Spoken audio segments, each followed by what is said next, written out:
ఒకటి కాదు రెండు కాదు, శాశ్వతంగా 200 టీఎంసీల గోదావరి జలాలను తరలించుకుపోయేటువంటి కుట్ర జరుగుతూ ఉంది.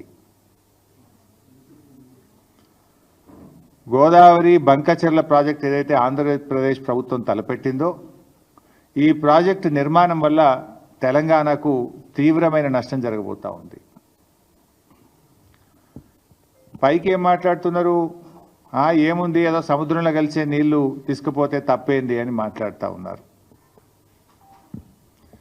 మరి గోదావరిలో అన్ని నీళ్లు ఉన్నదే నిజమైతే, సముద్రంలో కలిసే నీళ్ళు అయితే మరి తెలంగాణ రాష్ట్ర ప్రభుత్వము గోదావరి మీద ప్రాజెక్టులు చేపడితే ఎందుకు మోకాలడ్డం పెట్టినరు?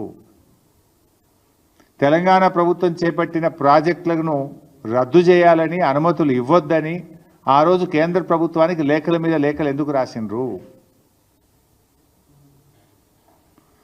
ఇదే చంద్రబాబు నాయుడు గారి ప్రభుత్వము ఆ రోజు కాళేశ్వరం ప్రాజెక్టుకు మనకు అన్ని అనుమతులు వచ్చినాయి.